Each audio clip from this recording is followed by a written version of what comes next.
Mesdames et messieurs, bonjour. C'est un grand plaisir pour moi de vous adresser la parole pour vous parler de santé, de la déclaration de Barletta pour une nouvelle ère de santé orientée vers la prévention.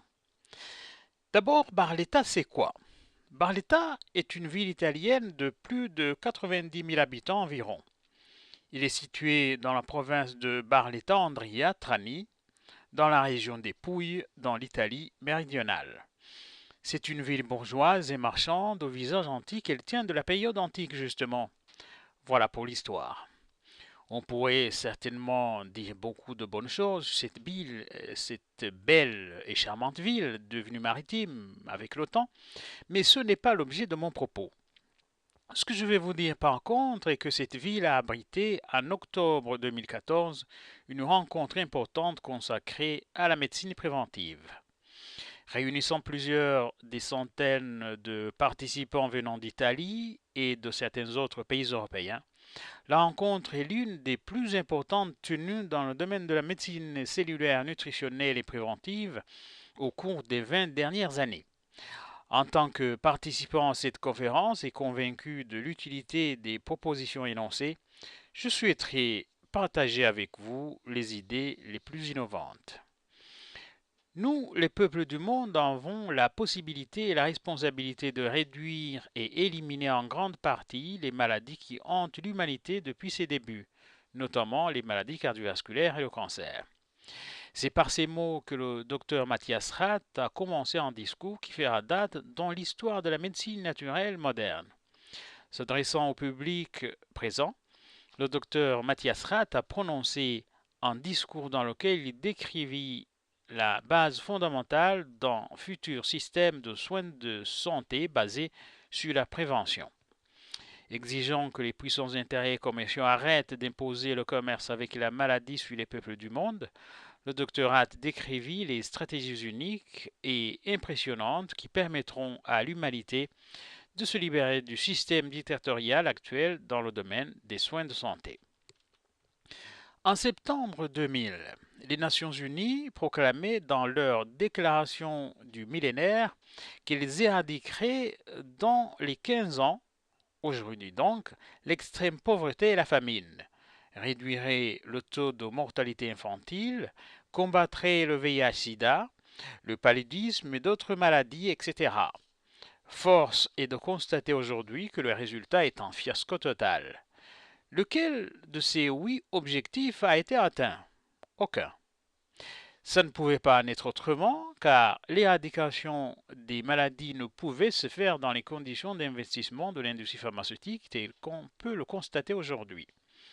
Sur ce diagramme à la droite de l'écran, on constate que les dépenses consacrées à la médecine préventive ne représentaient en 2006 qu'un petit 2% de l'ensemble des dépenses de santé en France. Dans ces conditions, comment peut-on arriver à éradiquer les principales maladies actuelles avec si peu d'investissement? Nous devons en tirer les conclusions. Il est temps de changer l'actuel système de soins de santé en un nouveau système basé sur la prévention des maladies et stopper leur expansion. Selon les chiffres provenant de la FAO, un organisme du système des Nations Unies chargé de l'alimentation et de la culture, 805 millions de personnes souffrent encore de famine chronique et 161 millions d'enfants de moins de 5 ans sont rabougris. La question logique et que l'on est en droit de se poser est donc la suivante. À quoi sert la FAO ou à quoi a servi la FAO si la FAO, depuis davantage de personnes souffrant de faim et de malnutrition, si la FAO était donc supposée éradiquer la famine et la malnutrition? Voici ce que déclarait le docteur Rath à Barletta. L'OMS, l'ensemble des organismes des Nations Unies ainsi que du monde sont-ils encore capables d'éradiquer les maladies les plus courantes? Pensez-vous que les générations futures dépenseront moins pour leur santé? Pensez-vous que, au regard de leur santé mondiale, qu'il faudrait laisser la situation telle qu'elle est aujourd'hui? Si la réponse à toutes ces questions est non, le devoir moral de tout citoyen du monde soucieux de sa santé et de celle de sa famille et de mettre un frein au système actuel et maintenant. Partant du constat accablant précédent, il n'est pas exagéré de dire que l'ONU, comme l'OMS, ainsi que les pouvoirs publics d'ailleurs, ont failli à leur mission. Dans de tels cas, il faut repenser notre système de soins de santé ou mieux le réformer de fond en comble. Rappelons d'abord les principes qui guideront le nouveau système des soins. Il est important de rappeler que le droit à la vie est un principe fondamental des droits de l'homme et la vie ne peut se concevoir sans la santé. Comme la vie c'est la santé est donc un droit fondamental et l'essence même de l'individu. Le constat actuel est qu'un état global de santé et du bien-être pour les peuples du monde ne peut être atteint par la médecine interventionniste qui ne traite les maladies que lorsqu'elles se produisent. Cet objectif d'offrir la santé à tous ne peut être atteint que lorsque la médecine acceptera de porter son attention à la prévention. Les maladies naissent des dysfonctionnements cellulaires, c'est au niveau des dysfonctionnements cellulaires qu'il faut planter les graines de l'arbre nommé la bonne santé. Et c'est seulement à ce moment clé de la stratégie sanitaire qu'une maladie peut être éradiquée. Cette stratégie de reconquête de la santé devra se faire dans le respect intégral de la nature en recourant aux thérapies naturelles. Afin de construire ce nouveau système sur des bases fiables, il est particulièrement important de noter qu'il ne soit pas dicté par le haut de l'échelle sociale. Les vrais concepteurs et décideurs du nouveau système doivent être le bas de l'échelle, celui constitué de bénéficiaires. Ceci veut dire que tous les rouages du système doivent être contrôlés par les communautés de base. Le système mis en place actuellement par l'OMS a échoué dans sa mission première. Le pire est qu'il est devenu irréformable et la grande majorité des populations en est consciente, même au sein de nombreux professionnels de la santé qui ne cessent de nous témoigner leur sympathie et confiance en privé et parfois en public. Nous leur en remercions. La phrase de Thomas Alva Edison, cet inventeur de grand talent, résume à elle seule la préoccupation qui devrait être celle de tous les professionnels qui, nous l'espérons, prendront le train en marche de la médecine cellulaire. Cependant, ne pensez pas que les forces de l'Ancien Régime nous laisseront faire sans agir. Elles résisteront de n'importe quelle manière, y compris l'une des plus viles manières, la corruption, et même tenteront de menacer nos vies respectives. Vous ne devriez pas en être découragé. La lutte doit continuer, il faudra pour cela travailler en groupe et non de manière solitaire. Le défi à relever est plus immense que la souffrance à endurer. D'abord, nous devons chercher à percer le mystère du fonctionnement de l'organisme humain. Et pour ne rien vous cacher, il n'y a plus de mystère. Tous les manuels de biologie nous apprennent que la cellule est la plus petite partie du corps humain et que ces cellules se comptent par milliards et surtout que la maladie comme la bonne santé sont déterminées au niveau de cette particule.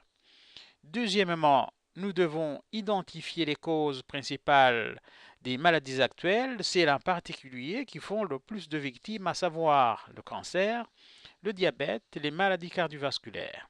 Voici ce qu'affirmait celui que l'on peut considérer comme le père de la médecine, Hippocrate, il y a déjà plusieurs années avant Jésus-Christ.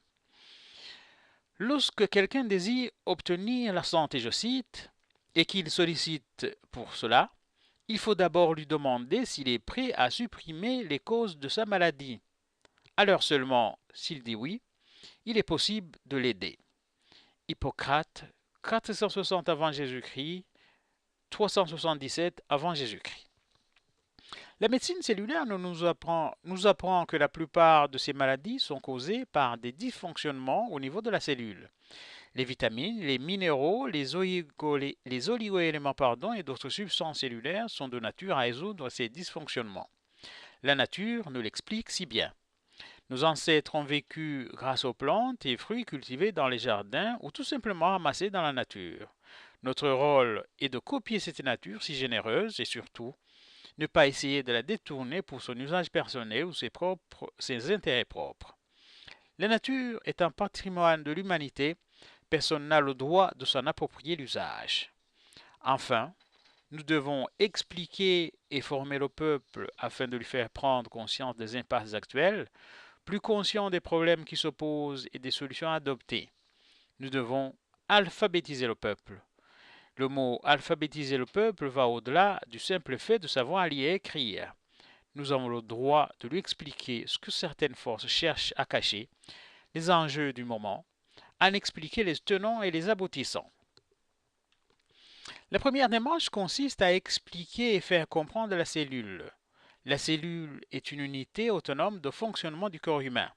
Il peut être comparé à une ville avec toutes ses fonctions lui permettant de vivre de manière autonome ou en synergie avec son environnement. Comme vous le montre le schéma sur votre écran, la cellule peut vivre à la manière d'une ville qui a ses propres services, fournit de l'énergie, a son système de protection, ses éboueurs et son centre névralgique qui commande l'ensemble. La cellule aussi a sa propre source d'énergie lui permettant de fonctionner et se nourrit de vitamines, minéraux, oligoéléments et autres substances cellulaires indispensables pour pouvoir fonctionner. Les micronutriments constituent donc le carburant biologique de nos cellules. Des recherches ont montré que toute cellule ne bénéficiant pas d'une quantité et d'une diversité suffisante de micronutriments ne fonctionne pas correctement. Et avec le temps, lorsque les carences s'installent, les cellules ne fonctionnent alors plus du tout. Ces dysfonctionnements font le lit des maladies.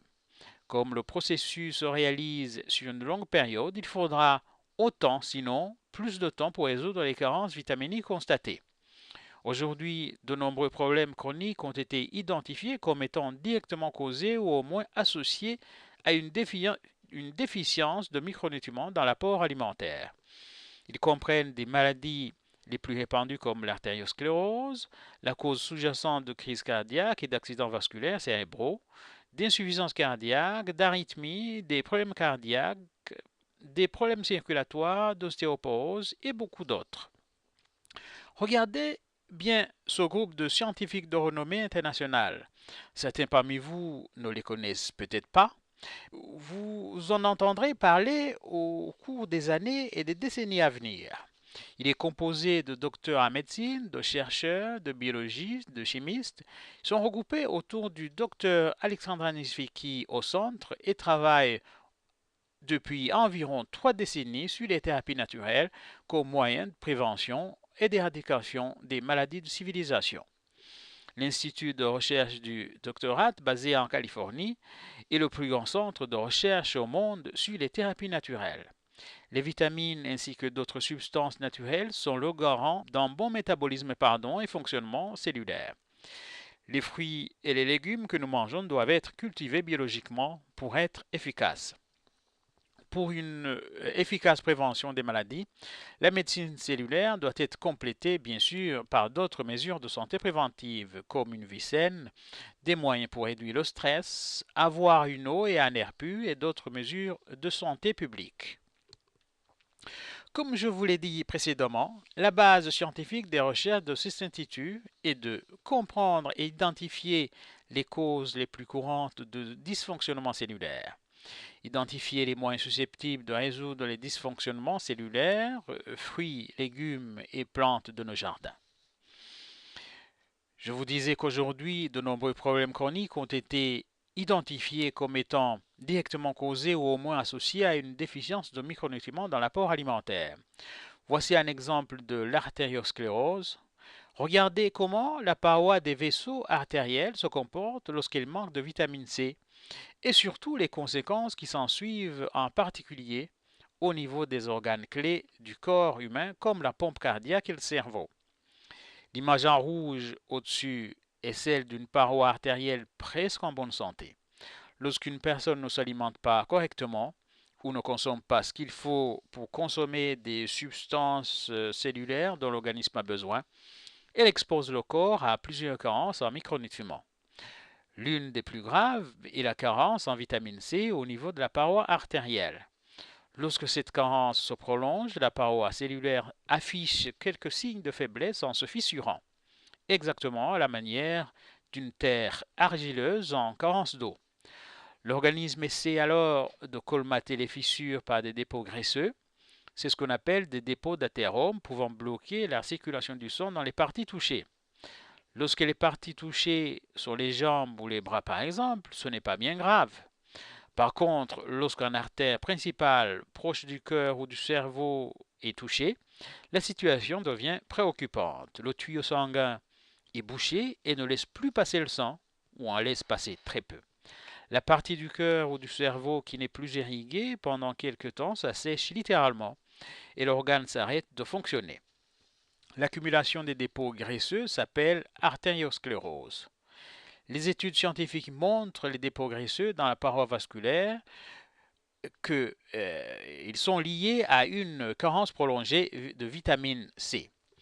La principale cause de l'artériosclérose est donc une carence prolongée en vitamine C, ou plutôt une carence chronique en substances cellulaires essentielles dans les cellules des parois artérielles, ce qui les fragilise. Les plaques d'athérome sont le résultat d'une sorte de mécanisme naturel de réparation de l'organisme pour stabiliser provisoirement les parois artérielles. Un apport optimal en vitamine C et autres substances cellulaires essentielles permet aux parois artérielles de remplir leurs fonctions de façon optimale et contribue de ce fait à faire de la prévention contre l'artériosclérose. Depuis environ 3 décennies, l'Institut de recherche du doctorat, en collaboration avec la Fondation du doctorat pour la santé, dont le rôle est de diffuser les résultats des études scientifiques réalisées par l'Institut, tente d'expliquer à qui veut l'entendre comment les maladies se mettent en place. Dans beaucoup de pays, les populations ont compris que si elles ne font rien, personne n'agira à leur place. Ils ont compris que il est absolument indispensable de réformer le système de soins de santé actuel, qui consiste à vouloir soigner les maladies lorsqu'elles sont déclarées, au lieu de les prévenir. Les images ci-dessus donc montrent une séance de brainstorming, ou plutôt de réflexion, à Barletta, tandis qu'à Milan, les séances d'information prennent carrément une allure académique. Des séances de formation et d'information similaires se font partout en France, en Suisse, en Belgique, en Chypre, en Grèce, etc. Le principal grief du système actuel est qu'il ne fait rien pour apprendre aux gens la meilleure manière de s'occuper de leur propre santé, de comprendre l'origine des maladies, comme le soulignait Hippocrate plusieurs années avant notre ère. Le système actuel des soins de santé navigue à vue.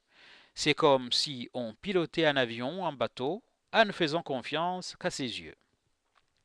L'autre manière permettant de comprendre les actions à mener pour une éradication des maladies actuelles est de comprendre que l'on doit se nourrir naturellement en cultivant son jardin.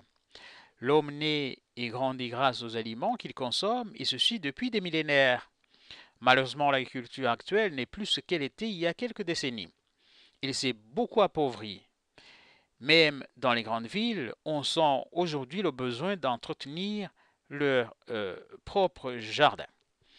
Mais surtout au niveau des jeunes, dans les écoles, c'est là qu'il faudrait commencer cet apprentissage. Ceci dit, de telles actions restent des initiatives personnelles de certains responsables.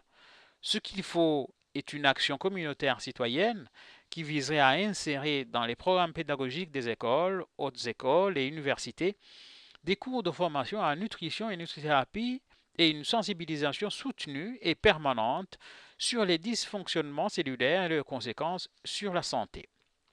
Pour arriver à ce que je viens d'énoncer, la stratégie est simple. Tout changement digne de son nom commencera par les jeunes et surtout chez les communautés de base. On connaissait déjà la procédure de prise de décision qui se fait dans des bureaux feutrés et climatisés de certains bureaux des organismes du système des Nations Unies ou même des appareils étatiques. Décisions qui généralement n'aboutissent à rien car ne tenant pas compte de vrais besoins des populations bénéficiaires mais surtout ne tenant pas compte de vrais problèmes. Le système à mettre en place devra être conçu au niveau des communautés de base pour finalement atteindre le niveau national et international. Une nouvelle structure de soins de santé devra être régulièrement contrôlée par le peuple. De nouvelles professions de santé spécialisées dans tous les aspects naturels, alimentaires et autres formes de la médecine préventive et des soins de santé primaires doivent être créées.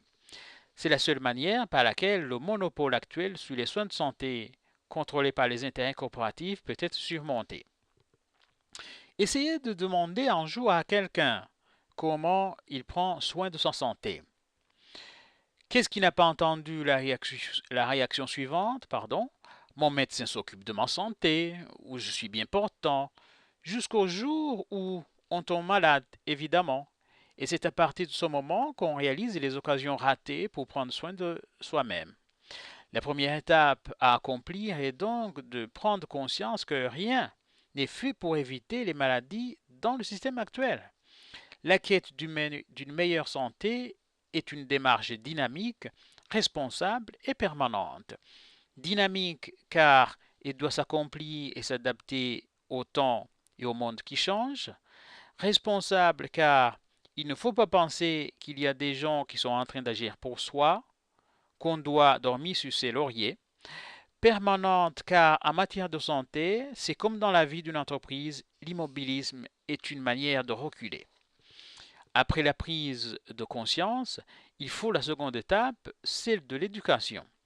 Ça ne suffit pas de contester l'ordre sanitaire mondial, il faut proposer une solution.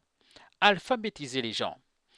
L'alphabétisation est plus que le fait de savoir lire et écrire, c'est de comprendre les tenants et les aboutissants des impasses actuelles. Aujourd'hui, tout le monde est unanime que le cadre dans lequel les soins de santé actuels sont offerts aux patients doit changer.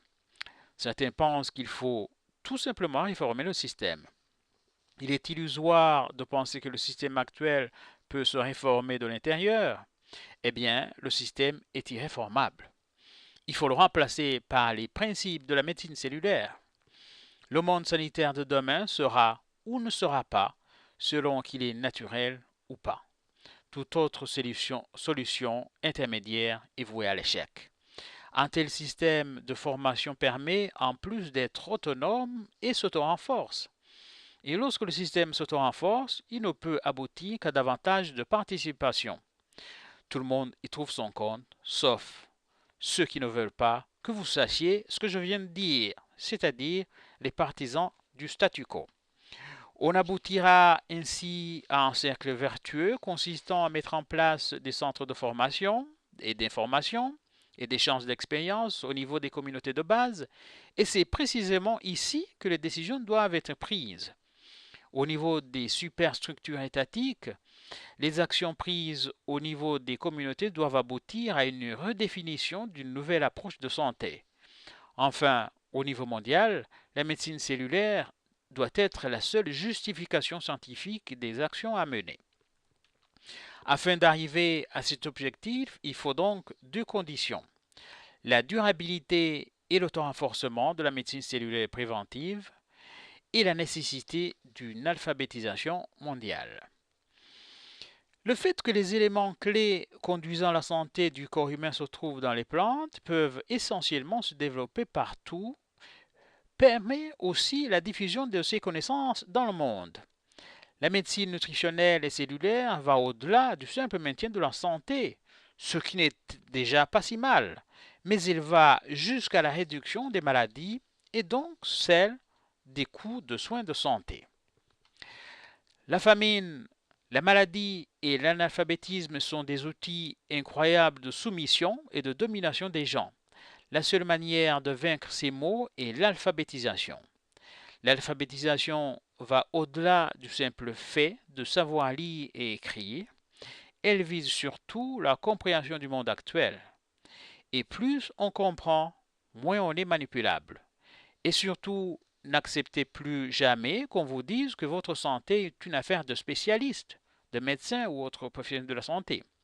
La compréhension des faits est la base et la mère de l'intelligence. Et l'intelligence est la capacité de s'adapter à de nouvelles situations et mieux de trouver des solutions. Rejoignez-nous donc dans la lutte contre l'ignorance et donc contre les maladies. Il y a environ 17 ans, à la City Hall de Chemnitz, dans cette belle ville allemande située à environ une centaine de kilomètres au nord-ouest de la ville de Dresde, le doctorat s'adressait à plus de 3000 personnes et regrettait que des millions d'individus soient dépendants physiquement et financièrement de groupes d'intérêt qui vivent des maladies et notamment l'industrie pharmaceutique. Le but de cette industrie est non pas de réussir leur éradication, mais de vivre de la persistance des maladies. C'est la raison pour laquelle les médicaments sont conçus pour traiter les symptômes et rarement pour éradiquer les maladies. Conséquence de cette situation, malgré le lancement de nombreuses campagnes médiatiques des partisans du statu quo, les maladies, elles, avancent et progressent et se répandent partout. De Chemnitz, nous voici donc à Barletta, cette petite ville pas loin de Bari au sud de l'Italie. 17 ans plus tard, les maladies n'ont pas disparu, même si plusieurs batailles menées ont été gagnées, surtout grâce à la médecine cellulaire qui a sauvé des millions de vies. Cependant, il ne faudrait pas dormir sur nos lauriers car rien n'est gagné d'avance, car de nouvelles menaces naissent et les anciennes se renforcent grâce aux défenseurs du statu quo. Parfois, le constat est même alarmant. Si vous voulez en savoir davantage, veuillez consulter ces sites internet. Vous pouvez aussi commander cette brochure à cette adresse Doctorat Education PV, Sourette Vert 9, code postal 6422 PC Helen aux Pays-Bas. Vous pouvez aussi nous contacter au téléphone suivant 0031 457 111 225 ou par fax au 0031 457 111 229. Vous pouvez éventuellement nous adresser un email à cette adresse ou alors visiter le site web www.4fr.dr-rat-foundation.org. Je vous remercie de votre attention et je souhaiterais pour terminer partager avec vous cette citation de Socrate. Le savoir est la seule manière qui s'accroît quand on la partage. N'hésitez donc pas à partager ce savoir avec le plus de monde possible. Vous verrez que le monde s'en portera mieux. Au revoir.